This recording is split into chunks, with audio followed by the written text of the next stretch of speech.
So this is the part second of our today's class. We have discussed cross-cutting and overlapping differences. We will start with politics of social division. राजनीति. What are your views about politics?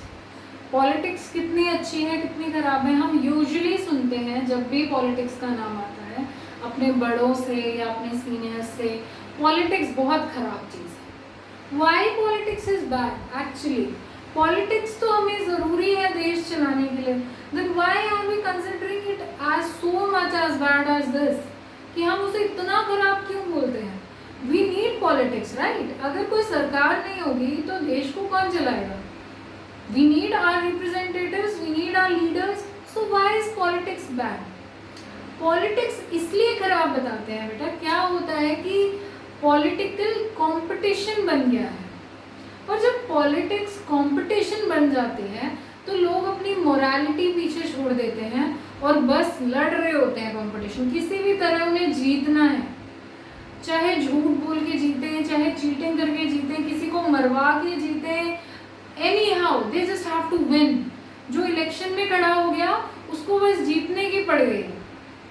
जो politics के मतलब हमारे जो इतने आदर्श थे, हमारे leaders sincere होने चाहिए, ऑनेस्ट होने चाहिए, पीपल के वेलफेयर के बारे में सोचे, ऐसे होने चाहिए, ये सब पीछे रह गया. And the politics is just left about the political competition and power play. इसलिए पॉलिटिक्स को गलत बोला जाता है, वरना पॉलिटिक्स गलत नहीं है. पॉलिटिक्स नहीं होगी तो इतनी बड़ी कंट्रीज गवर्न ही नहीं हो सकती. Without proper leaders, without proper machinery of administration, governing a country is not possible.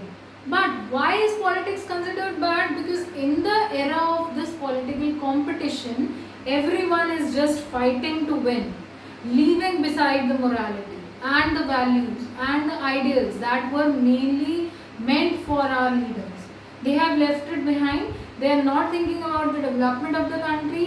They are not thinking that country should live peacefully. They are thinking just about their own interest, that how we will win, how we will win the power, how we will just misuse our power, and this is all politics is left about.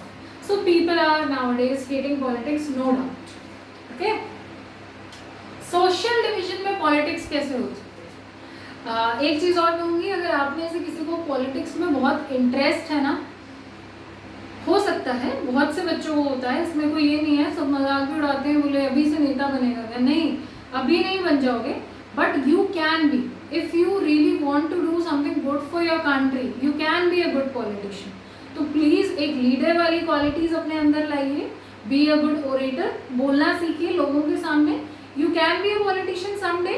May be हम भी proud करें हमारे student politician बन गए, देश के लिए बहुत अच्छा काम कर रहे हैं, लेकिन अच्छा ही काम करना.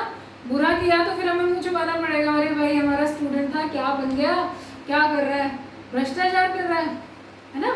So please what ever interest you have, enhance that. ठीक है, चलो टॉपिक पे चलते हैं. Politics of social division. Social division जब बंटवारा हो गया है, डिफरेंस नहीं है ये, डिविजन है. जब कन्फ्लिक्ट आ गया है बीच में, तो उसमें राजनीति कैसे खेली जा सकती है? किसी भी कंट्री में अगर सोशल डिवीजन है, डिवीजन कब होगा? जब बहुत सारे डिफरेंसेस ओवरलैप हुए. तो जब किसी भी कंट्री में सोशल डिवीजन है तो उस डिवीजन में राजनीति कैसे खेली जाएगी कि लोग क्या करते हैं, वोट बैंक बनाते हैं कि कहीं पे जिस रीजन में मान लीजिए कि मेजॉरिटी जिस कम्युनिटी की है उसको बढ़ावा देंगे, उसकी पावर्स इंक्रीज करेंगे, उसका वोट बैंक लेंगे कि अगर ये सारी कम्युनिटी हमारी तरफ आ जाए तो हम इलेक्शन जीत जाएंगे. ठीक है, तो सोशल डिवीजन और बढ़ाते हैं, उन कम्युनिटीज़ के बीच की टेंशन और बढ़ा देते हैं, डिफरेंसेस और बढ़ा देते हैं कि ये मिलने नहीं चाहिए. अगर ये लोग एक हो गए तो फिर हमारे वोट्स बढ़ जाएंगे, लेकिन अगर ये अलग अलग रहे और हम एक कम्युनिटी को फेवर करते रहे तो ये पूरी कम्युनिटी का वोट बैंक हमारे पास आ जाएगा. समझ रहे हो?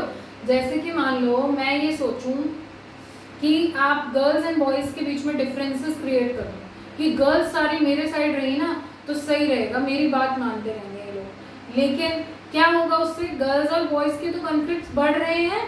ऐसा ही कंट्री में होता है. कम्युनिटीज़ के बीच की टेंशन्स को, कॉन्फ्लिक्ट्स को हमारे पॉलिटिशियंस इंक्रीज कर रहे हैं just to gain their own interest. ठीक है। Combination of politics and social division is very dangerous. Social division जब राजनीति के साथ मिल जाए तो बहुत ही डेंजरस हो सकता है and explosive, may even lead to disintegration of the country. इतना ज़्यादा खतरनाक हो सकता है कि एक देश की एकता भी टूट सकती है और एक देश का बंटवारा भी हो सकता है। This is also possible due to politics in social division. कैसे?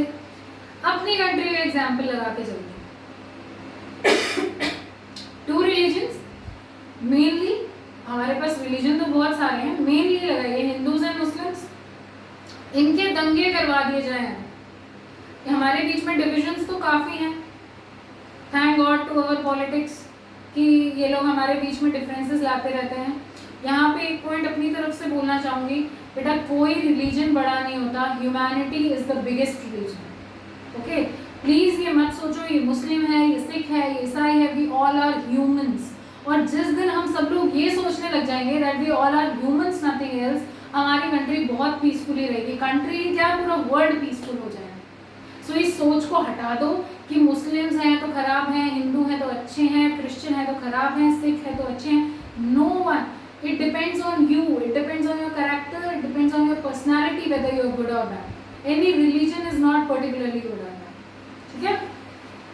तो जब पॉलिटिक्स जुड़ती है, हमारी ही कंट्री में एग्जाम्पल लेते हैं, पॉलिटिक्स जुड़ जाए, हिंदूज का वोट बैंक अपनी तरफ करने की कोशिश करें, तो क्या हिंदू और मुस्लिम की यूनिटी को बनने देंगे? नहीं, भड़काएंगे कि मुस्लिम्स ये कर रहे हैं हिंदुओं के खिलाफ, तो हम लोग तो और बढ़ जाएंगे। नहीं, मुस्लिम्स ऐसे कैसे कर सकते हैं हमारे खिलाफ, और सोशल डिविजन आ गया।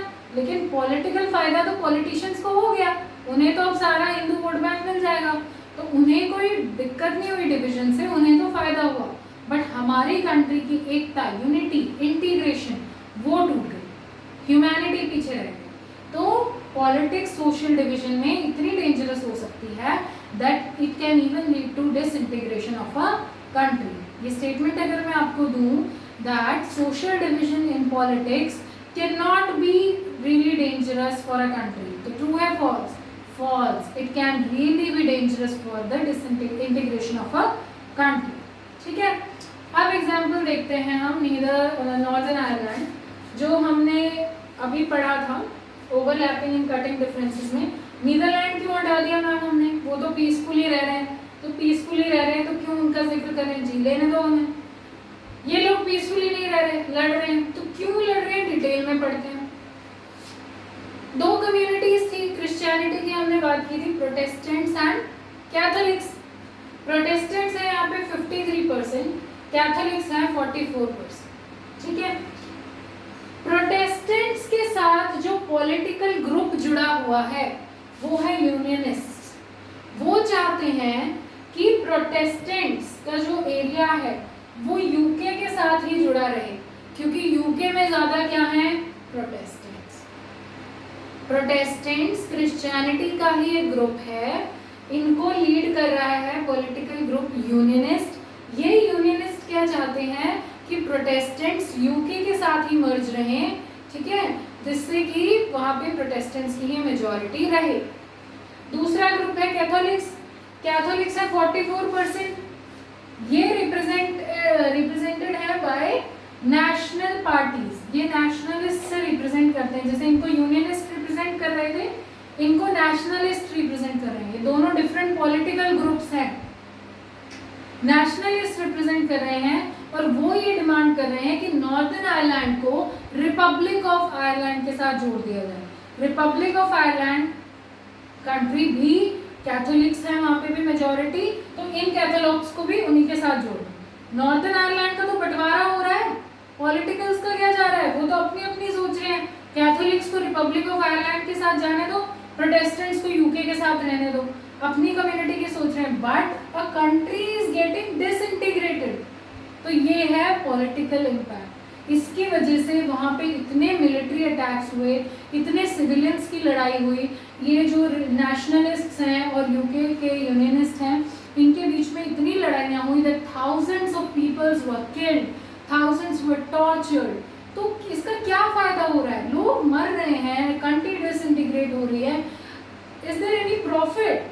नो, इन्हें ये फाइनली भगवान की दया से समझ में आ गया that there is no profit, and finally in 1998 they turned into a peace treaty. शांति का समझौता उनके बीच हुआ एंड फाइनली फिर उन्होंने एग्री किया कि हमारे बीच में सोशल डिफरेंसेस नहीं होने चाहिए, पॉलिटिक्स को इन चीज़ों से दूर रखो और हम थोड़ा एडजस्ट करके कंट्री में रहेंगे।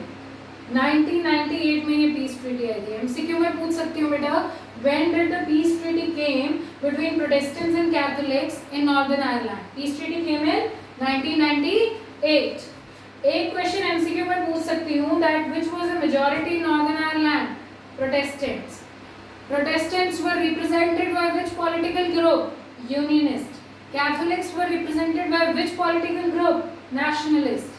ठीक है, ये सब छोटे छोटे क्वेश्चन हैं जो एमसीक्यू फॉर्म में आपसे पूछे जा सकते हैं बोर्ड एग्जाम के लिए। Very very important. फिर से रिपीट कर रही हूँ, सीबीएसई इस बार एमसीक्यू क्वेश्चंस के नंबर इंक्रीज करने वाली है क्योंकि वो नहीं चाहती कि आप क्वेश्चन आंसर रट के मार्क्स ले आओ। They really want you to read the chapter and understand the concept. Okay, so chapter पढ़ना ज़्यादा ज़रूरी है। दोबारा से इस केस को देख रहे हैं। नॉर्दर्न आयरलैंड में दो तरीके के क्रिश्चियनिटी ग्रुप्स थे, कैथोलिक्स एंड प्रोटेस्टेंट्स। प्रोटेस्टेंट्स को पॉलिटिकल ग्रुप यूनियनिस्ट रिप्रेजेंट कर रहा था। यूनियनिस्ट कह रहा था हम तुम्हारे भले के लिए सोचेंगे, आपको यूनाइट कर दिया जाए विद यूके। वहाँ पे भी प्रोटेस्टेंट ज़्यादा हैं। यहाँ पे कैथोलिक्स को रिप्रेजेंट कर रहे थे नेशनलिस्ट और ये चाहते थे नॉर्दर्न आयरलैंड को रिपब्लिक ऑफ आयरलैंड के साथ यूनाइट कर दिया जाए। वहाँ पे कैथोलिक्स ज़्यादा है।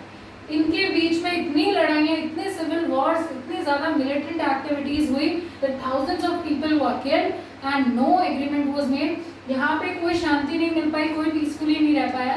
फाइनली जब उन्हें अकल आई 1998 में they gained a peace treaty between both the communities and country disintegrate होने से बच गई। ये पॉलिटिक्स का नुकसान हो रहा था, सोशल डिविजन।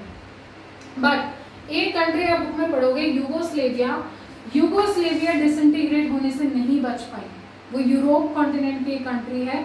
वहाँ पे पॉलिटिक्स जब सोशल डिवीजन में आई तो इतनी ज़्यादा डिसइंटीग्रेशन हो गई कि वो एक कंट्री यूगोस्लेविया 6 डिफरेंट कंट्रीज में डिवाइड हो गई। Croatia, Serbia, Macedonia, certain 6 countries are like this. ये 6 कंट्रीज में एक कंट्री यूगोस्लेविया डिवाइड हो गई due to politics in social division. तो इससे हमें ये पता चलता है कि डिवीजन कभी भी जहाँ सोशल डिवीजन है, पॉलिटिक्स को उसमें नहीं उतरना चाहिए। पॉलिटिक्स को अलग रखो, अपने डिविजन्स को अलग रखो। A country will really live peacefully and वहाँ पे डिसइंटीग्रेशन नहीं होगा। ठीक है, हमने दोनों टॉपिक्स पढ़ लिए। Please watch the video twice, आपको समझ में आ जाएगा। If you have any doubts please contact me. Contact किया करो बच्चों, डाउट्स पूछा करो, कॉन्सेप्ट क्लियर होंगे। Have a really cheerful day. Bye.